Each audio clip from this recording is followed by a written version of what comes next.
अंधी का बेटा। एक कस्बे में एक विधवा अंधी औरत रहती थी। उसका एक बेटा था जिसके पालन पोषण की सारी जिम्मेदारी उसके कंधों पर थी। वह अपने बेटे को पढ़ा लिखा कर एक बहुत बड़ा आदमी बनाना चाहती थी। इसलिए उसने उसका दाखिला कस्बे के सबसे अच्छे स्कूल में किया। वह दिन रात मेहनत करती ताकि बेटे की स्कूल की फीस दे सके। लड़के के स्कूल के बच्चे उसकी माँ के बारे में जानते थे। वे सब उसे अंधी का बेटा कहकर चिढ़ाते थे। उसका लड़का सबसे बहुत परेशान था। उसे अपनी माँ पर शर्म आने लगी। वह उसके साथ कहीं भी आने जाने से कतराने लगा था। जब लड़का बड़ा हुआ तो उसकी शहर में अच्छी नौकरी लग गई। उसने अपनी माँ से वादा किया था कि शहर में मकान लेकर वह उसे लेने आएगा, लेकिन वह शहर गया तो फिर लौटकर वापस नहीं आया। उसकी अंधी माँ उसका इंतजार करती रह गई। कई महीने बीत गए, लड़के की कोई खबर नहीं आई।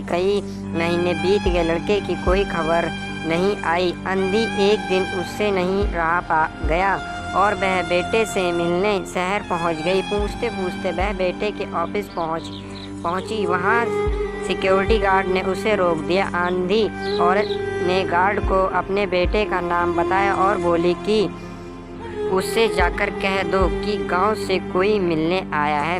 गार्ड ने जाकर उसके बेटे को बताया। बेटे ने ऑफिस की खिड़की से देखा तो उसे अपनी माँ गेट के बाहर खड़ी नजर आई। वह ऑफिस में सबके सामने अपनी माँ की वजह से शर्मिंदा नहीं होना चाहता था। उसने कहला दिया कि वह ऑफिस में नहीं है। अंधी औरत वहां से चली गई। शाम को वह लड़का ऑफिस से घर जाने के लिए निकला। रास्ते में एक जगह काफ़ी भीड़ जमा थी। वह अपनी गाड़ी रोककर भीड़ के पास पहुंचा और तो बीच सड़क में अपनी माँ को मरा पाया। उसके हाथ में एक चिट्ठी थी जिसमें लिखा था, बेटा,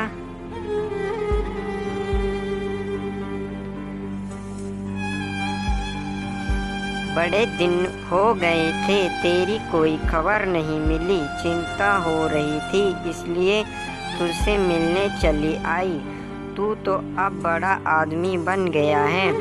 तुझसे मिलना अब शायद मुझ गरीब की किस्मत में नहीं, लेकिन मैं बहुत खुश हूँ तेरे लिए। तूने अपने ही नहीं मेरा सपना भी पूरा किया। मलाल है कि तेरी तरक्की देख नहीं सकती। काश बचपन में तेरी आंखों में सरियाँ ना घुसा होता और मुझे तुम्हें अपनी आंखें ना देनी पड़ी होती तो तेरी तरक्की अपनी आंखों से देखकर सुकून से मरती।